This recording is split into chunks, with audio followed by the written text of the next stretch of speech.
हाय दोस्तों, नमस्कार, good morning. तो दोस्तों, आज हम आपको रूबरू करवाएंगे प्रधानमंत्री जी से जुड़ी योजनाओं के बारे में। जैसे कि नंबर 1 पर है प्रधानमंत्री मन की बात, प्रधानमंत्री किसान सम्मान निधि योजना, प्रधानमंत्री आवास योजना, प्रधानमंत्री मुद्रा योजना, प्रधानमंत्री के मुख्य कार्य, प्रधानमंत्री के प्रोटोकॉल एवं G20 सम्मेलन। तो आइए पहले हम बात करते हैं प्रधानमंत्री मन की बात को।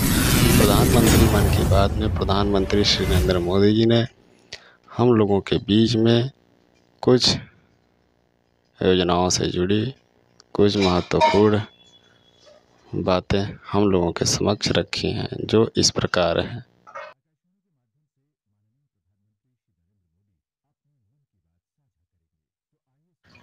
तो आइए चलिए सुनते हैं, जो इस प्रकार है। Start now. मेरे प्यारे देशवासियों, नमस्कार। मन की बात में एक बार फिर आप सबका स्वागत है। ऐसे तो मन की बात हर महीने के आखिरी रविवार को होता है, लेकिन इस बार एक सप्ताह पहले ही हो रहा है। आप सब जानते ही हैं, अगले हफ्ते मैं अमेरिका में रहूंगा और वहाँ बहुत सारी भागदौड़ भी रहेगी, और इसलिए मैंने सोचा वहां जाने से पहले आपसे बात कर लूं। और इससे बढ़िया क्या होगा, जनता जनार्दन का आशीर्वाद, आपकी प्रेरणा, मेरी ऊर्जा भी बढ़ती रहेगी। साथियों, बहुत से लोग कहते हैं कि प्रधानमंत्री के तौर पर मैंने ये अच्छा काम किया, वो बड़ा काम किया। मन की बात के कितने ही श्रोता अपनी चिट्ठियों में बहुत सारी प्रशंसा करते हैं। कोई कहता है ये किया, कोई कहता है वो किया, ये अच्छा किया, ये ज्यादा अच्छा किया, ये बढ़िया किया। लेकिन मैं जब भारत के सामान्य मानवी के प्रयास, उनकी मेहनत, उनकी इच्छा शक्ति को देखता हूं, तो खुद अपने आप अभिभूत हो जाता हूं।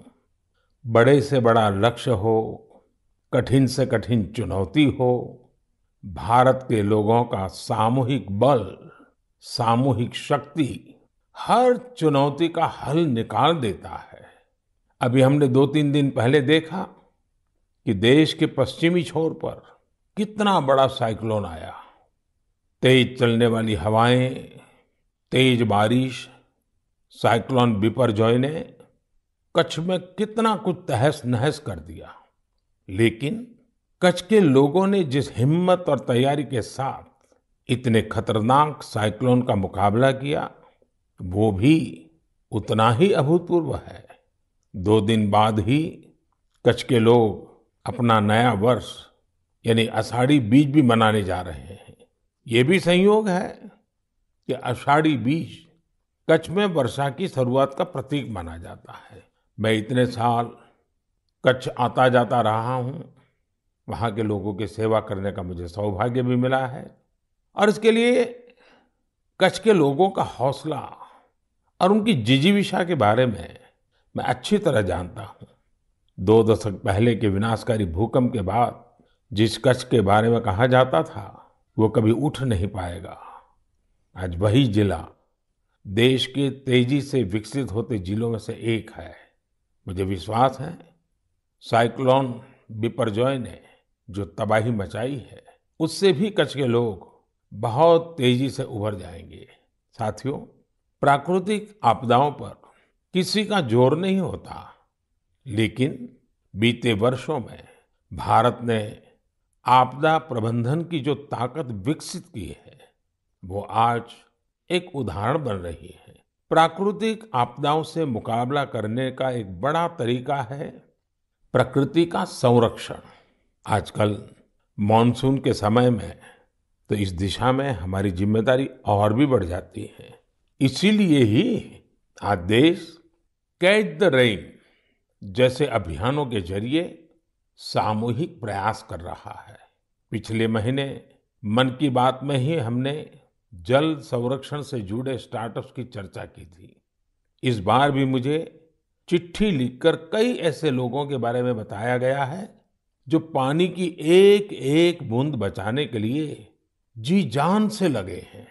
ऐसे ही एक साथी हैं यूपी के बांदा जिले के तुलसीराम यादव जी। तुलसीराम यादव जी लुकतरा ग्राम पंचायत के प्रधान है। आप भी जानते हैं कि बांदा और बुंदेलखंड क्षेत्र में पानी को लेकर कितनी कठिनाइयां रही है। इस चुनौती से पार पाने के लिए तुलसीराम जी ने गांव के लोगों को साथ लेकर इलाके में 40 से ज्यादा तालाब बनवाए हैं। तुलसीराम जी ने अपनी मुहिम का आधार बनाया है खेत का पानी खेत में, गांव का पानी गांव में। आज उनकी मेहनत का ही नतीजा है कि उनके गांव में भूजल स्तर सुधर रहा है। ऐसे ही यूपी के हापुड़ जिले में लोगों ने मिलकर के एक विलुप्त नदी को पुनर्जीवित किया है। यहाँ काफी समय पहले नीम नाम की एक नदी हुआ करती थी। समय के साथ वो लुप्त हो गई, लेकिन स्थानीय स्मृतियां और जन कथाओं में उसे हमेशा याद किया जाता रहा। आखिरकार लोगों ने अपनी इस प्राकृतिक धरोहर को फिर से सजीव करने की ठानी। लोगों के सामूहिक प्रयास से अब नीम नदी फिर से जीवंत होने लगी है। नदी के उद्गम स्थल को अमृत सरोवर के तौर भी विकसित किया जा रहा है। साथियों, ये नदी, नहर, सरोवर ये केवल जल स्रोत ही नहीं होते हैं, बल्कि इनसे जीवन के रंग और भावनाएं भी जुड़ी होती हैं। ऐसा ही एक दृश्य अभी कुछ ही दिन पहले महाराष्ट्र में देखने को मिला। ये इलाका ज्यादातर सूखे की चपेट में रहता है। 5 दशक के इंतजार के बाद यहाँ नीलवंडे डैम की कैनाल का काम अब पूरा हो रहा है। कुछ दिन पहले टेस्टिंग के दौरान कैनाल में पानी छोड़ा गया था। इस दौरान जो तस्वीरें आई वो वाकई भावुक करने वाली थी। गांव के लोग ऐसे झूम रहे थे जैसे होली दिवाली का त्योहार हो। साथियों, जब प्रबंधन की बात हो रही है तो मैं आज छत्रपति शिवाजी महाराज को भी याद करूंगा।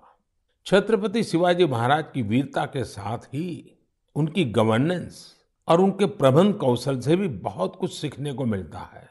विशेषकर जल प्रबंधन और नौसेना को लेकर छत्रपति शिवाजी महाराज ने जो कार्य किए वो आज भी भारतीय इतिहास का गौरव बढ़ाते हैं। उनके बनाए जल दुर्ग इतनी शताब्दियों बाद भी समंदर के बीच में आज भी शान से खड़े हैं। इस महीने की शुरुआत में ही छत्रपति शिवाजी महाराज के राज्याभिषेक के 350 वर्ष पूरे हुए हैं। इस अवसर को एक बड़े पर्व के रूप में मनाया जा रहा है। इस दौरान महाराष्ट्र के रायगढ़ किले में इससे जुड़े भव्य कार्यक्रमों का आयोजन किया गया। मुझे याद है कई वर्ष पहले 2014 में मुझे रायगढ़ जाने उस पवित्र भूमि को नमन करने का सौभाग्य मिला था। ये हम सबका कर्तव्य है कि उस अवसर पर हम छत्रपति शिवाजी महाराज के प्रबंध कौशल को जानें, उनसे सीखें। इससे हमारे भीतर हमारी विरासत पर गर्व का बोध भी जगेगा और भविष्य के लिए कर्तव्यों की प्रेरणा भी मिलेगी। मेरे प्यारे देशवासियों, आपने रामायण के उस नन्ही गिलहरी के बारे में जरूर सुना होगा जो राम सेतु बनाने में मदद करने के लिए आगे आई थी। कहने का मतलब ये कि जब नीयत साफ हो, प्रयासों में ईमानदारी हो, तो फिर कोई भी लक्ष्य कठिन नहीं रहता। भारत भी आज इसी नेक नियत से एक बहुत बड़ी चुनौती का मुकाबला कर रहा है। ये चुनौती है टीबी की, जिसे क्षय रोग भी कहा जाता है। भारत ने संकल्प किया है 2025 तक टीबी मुक्त भारत बनाने का। लक्ष्य बहुत बड़ा जरूर है। एक समय था जब टीबी का पता चलने के बाद परिवार के लोग ही दूर हो जाते थे, लेकिन ये आज का समय है जब टीबी के मरीज को परिवार का सदस्य बनाकर उनकी मदद की जा रही है। इस क्षय रोग को जड़ से समाप्त करने के लिए निक्षय मित्रों ने मोर्चा संभाल लिया है। देश में बहुत बड़ी संख्या में विभिन्न सामाजिक संस्थाएं निक्षय मित्र बनी हैं। गांव देहात में, पंचायतों में हजारों लोगों ने खुद आगे आकर टीबी मरीजों को गोद लिया है। कितने ही बच्चे हैं जो टीबी मरीजों की मदद के लिए आगे आए हैं। ये जन भागीदारी ही इस अभियान की सबसे बड़ी ताकत है। इसी भागीदारी की वजह से आज देश में 10 लाख से ज्यादा टीबी मरीजों को गोद लिया जा चुका है। और ये पुण्य का काम किया है करीब करीब 85,000 निक्षय मित्रों ने। मुझे खुशी है कि देश के कई सरपंचों ने, ग्राम प्रधानों ने भी ये बीड़ा उठा लिया है कि वो अपने गांव में टीबी को समाप्त करके ही रहेंगे। नैनीताल के एक गांव के निक्षय मित्र श्रीमान दिकर सिंह मेवाड़ी जी ने टीबी के 6 मरीजों को गोद लिया है। ऐसे ही किन्नौर की एक ग्राम पंचायत के प्रधान निक्षय मित्र श्रीमान ज्ञान सिंह जी भी अपने ब्लॉक में टीबी मरीजों को हर जरूरी सहायता उपलब्ध कराने में जुटे हैं। भारत को टीबी मुक्त बनाने की मुहिम में हमारे बच्चे और युवा साथी भी पीछे नहीं है। हिमाचल प्रदेश के ऊना की 7 साल की बेटी नलिनी सिंह का कमाल देखिए। बिटिया नलिनी अपनी पॉकेट मनी से टीबी मरीजों की मदद कर रही है। आप जानते हैं कि बच्चों को गुल्लक से कितना प्यार होता है, लेकिन एमपी के कटनी जिले की 13 साल की मीनाक्षी और पश्चिम बंगाल के डायमंड हार्बर के 11 साल के बश्वर मुखर्जी दोनों ही कुछ अलग ही बच्चे हैं। इन दोनों बच्चों ने अपने गुल्लक के पैसे भी टीबी मुक्त भारत के अभियान में लगा दिए हैं। ये सभी उदाहरण भावुकता से भरे होने के साथ ही बहुत प्रेरक भी हैं। कम उम्र में बड़ी सोच रखने वाले इन सभी बच्चों की मैं हृदय से प्रशंसा करता हूं। मेरे प्यारे देशवासियों, हम भारतवासियों का स्वभाव होता है कि हम हमेशा नए विचारों के स्वागत के लिए तैयार रहते हैं। हम अपनी चीजों से प्रेम करते हैं और नई चीजों को आत्मसात भी करते हैं। इसी का एक उदाहरण है जापान की तकनीक मियावाकी। अगर किसी जगह की मिट्टी उपजाऊ नहीं रही हो तो मियावाकी तकनीक उस क्षेत्र को फिर से हरा भरा करने का बहुत अच्छा तरीका होती है। मियावाकी जंगल तेजी से फैलते हैं और 2-3 दशक में जैव विविधता का केंद्र बन जाते हैं। अब इसका प्रसार बहुत तेजी से भारत के भी अलग अलग हिस्सों में हो रहा है। हमारे यहाँ केरला के एक टीचर श्रीमान राफी रामनाथ जी ने इस तकनीक से एक इलाके की तस्वीर ही बदल दी। दरअसल रामनाथ जी अपने स्टूडेंट्स को प्रकृति और पर्यावरण के बारे में गहराई से समझाना चाहते थे। इसके लिए उन्होंने एक हर्बल गार्डन ही बना डाला। उनका ये गार्डन अब एक बायोडायवर्सिटी जोन बन चुका है। उनकी इस कामयाबी ने उन्हें और भी प्रेरणा दी। इसके बाद राफी जी ने मियावाकी तकनीक से एक मिनी फॉरेस्ट यानी छोटा जंगल और इसे नाम दिया विद्यावनम। अब इतना खूबसूरत नाम तो एक शिक्षक ही रख सकता है, विद्यावनम। रामनाथ जी के इस विद्यावनम में छोटी सी जगह में 115 वैरायटीज के 450 से अधिक पेड़ लगाए गए। उनके स्टूडेंट्स भी इनके रखरखाव में उनका हाथ बटाते हैं। इस खूबसूरत जगह को देखने के लिए आसपास के स्कूली बच्चे, आम नागरिक काफी भीड़ उमड़ती है। मियावाकी जंगलों को किसी भी जगह, यहाँ तक कि शहरों में भी आसानी से उगाया जा सकता है।